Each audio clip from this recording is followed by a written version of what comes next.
So this is what we've been talking about for the past two videos. So this comes from the New Statesman. So everything you think you know about Leavers and Remainers is wrong. A new study reveals that Remainers care much more about remaining than Leavers do about leaving. And it could have grave consequences for Labour and the Tories. It is commonly assumed that Leave supporters want to leave the EU, regardless of the type of Brexit, more than Remain supporters want to remain. But a new YouGov survey of over 1,600 British citizens carried out by an academic research shows it is wrong. In fact, the opposite is true. While 33% of the country now want a no-deal Brexit, 42% say that it is their least favourite outcome.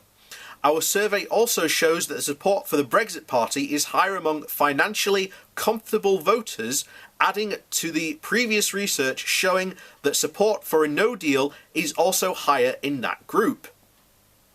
The survey asked respondents to rank the following potential Brexit outcomes in order: no deal, Theresa May's withdrawal agreement, a softer Brexit, and remaining in the EU. It then asked people how much they preferred each option to the one ranked below it. For example, someone who ranked no deal as their first choice and May's deals as their second choice was then asked whether they preferred a no deal, a bit, a fair amount, or a lot more than May's deal. 2/3, 96% of respondents who gave Remain as their first choice preferred remaining a lot compared to their most preferred Leave option. In most cases, this was a softer Brexit. By contrast, only a third, 35% of people who gave Leave as their first choice of preference preferred the Leave option a lot compared to remaining. This is an important finding. Why? Several prominent politicians have argued that leaving the EU with some form of soft Brexit would be a reasonable compromise, and this is what we've talked about before. Their reasoning is that Leave voters simply want to get on with leaving and do not care much about the manner in which the UK exits the EU. They assume that giving Leavers what they want would open up a space to implement a softer Brexit deal of the kind Remainers would be able to live with. These results show that neither part of that argument stacks up. Many Leavers do have strong preferences between Leave outcomes. 45% have at least one option they prefer a lot over another Leave option. Almost a quarter feel so negatively about some of the Leave options, they would also prefer to remain rather than see it implemented. Which means that whichever way the government chooses to leave the EU will end up making a large number of Leavers unhappy. As for Remainers, the fact of leaving the EU itself would make them unhappy. Even if the UK left with a soft Brexit, only 10% of them say that they prefer Remain a bit to their most preferred Leave option. Neither of our survey or the recent European parliamentary results provide much evidence that most voters, whether Leavers or Remainers, would accept a compromise. The gap between Remainers' attitude to leaving and the Leavers' attitude to remaining holds true across support for all political parties. Even Brexit Party voters are not all vehemently attached to leaving at any cost. Only 50% of their lowest ranking Leave option, lowest ranked Leave option to remain. Meanwhile, amongst people who voted Labour in the 2017, only 72% of Remainers would mind a lot about leaving the EU, whereas only 25% of Labour Leavers minded a lot about remaining. A large majority of people said that Brexit would be a very or fairly important factor in their next general election vote. Unsurprisingly, those who voted in the elections say it matters more. 88% said it would be important, but 62% of those who didn't vote in May also said that Brexit will be important. Among those who didn't vote, about a third of the Leave and Remain voters said it was a protest. The recent EU elections and the subsequent polling suggest that both Labour and Conservatives potentially face catastrophic losses in the absence of a Brexit policy that appeals to the majority of their voters. In this survey, more than half of the voters for each of the party currently say that they will vote for a different party in the new general election. Similarly, a survey in March and the number of people preferring a no-deal outcome has risen from 27% to 33% of all voters, despite continued warnings from the vast majority of economists and experts who say it would be deeply harmful to the economy. Most of the increases is accounted for by a drop in support for May's deal, but there remains a clear 2-to-1 majority vote against a no deal in the population. In fact, 42% of all respondents ranked no deal as their bottom choice. A clear majority of Leave voters prefer a no deal, 59%, up from 53% in March. But a significant majority prefer either a different Leave option or now want to remain.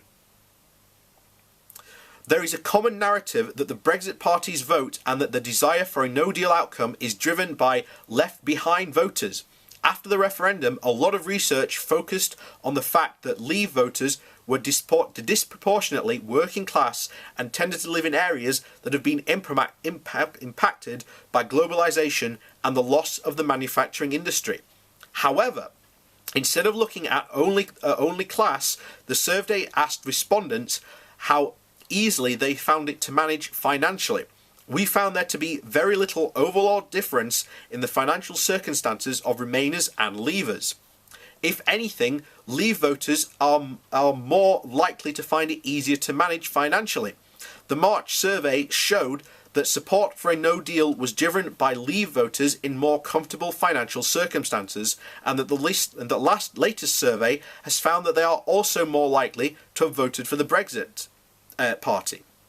Those who are most vulnerable to an economic downturn are more likely to have rejected both. Leave voters who found it very difficult to manage financially were most likely group to have switched their support to Remain and less likely to have voted for Brexit or the Brexit Party or UKIP. Support for a no deal is also related to age. 48% of voters over 60 ranked it as their first choice outcome, compared to 17% of 18 to 30-year-olds. Equally, 40% of those over 60 voted for the Brexit Party in the European elections, whereas only 11% of people under 30 did so. By focusing on class, much of the Brexit narrative has missed the nuance that older working class people might own their own homes outright or live in secure social housing, which their pension income protected by the triple lock, and as a result might be less worried about an economic downturn. Overall, the survey results issue a strong challenge to many of the assumptions that have been made about both Remain and Leave voters, with both main political parties seeking supporters defect in devastating numbers. A better understanding of where the public is will be vitally important as we enter the final months before the deadline for the UK to leave the EU. Then this is what, I've said before in past videos. A lot of people who voted to leave, first of all, really don't care about the potential outcomes, because as far as they are concerned, they're going to be fine. But the problem is what do you do with the people who are not going to be fine, who are the greater number of people who are going to be impacted, who are less financially stable? They have now switched to Remain. A lot of those places where that happened were people who, again, live in the north. So once again, there is a very, very interesting outcome that essentially says, look, we don't want a no deal. We don't want to Brexit at all. We'd rather Remain. or even just go for a softer Brexit, which is the compromise in all of this. And we've said it before on this channel. If David Cameron had come out on the day of the referendum and said, okay, our direction is going to be like Norway, no, it would have been fine. No one would have complained. There wouldn't have been the protests or anything like that that you've seen from the past 3 years since the referendum. But that's where we are. And whether compromise will come through, we don't know. As for general elections, we don't know, but I always highly suspect it's going to come down to local issues rather than Brexit being the dominant issue which people vote for on the doorstep. People are going to say that Brexit is the dominant issue, but when it comes down to it, in an election, it is always local issues that feature more. And here's the thing, the tactic I can see now is, if you are a Remainer candidate or you want to remain, you tie Brexit into how those features are going to affect you, how the Brexit is going to be a negative effect for your local economy, how it is going to be affect you locally. If Remainers can get that message across, then there could be a very significant windfall for Remainers at the next general election. Who knows?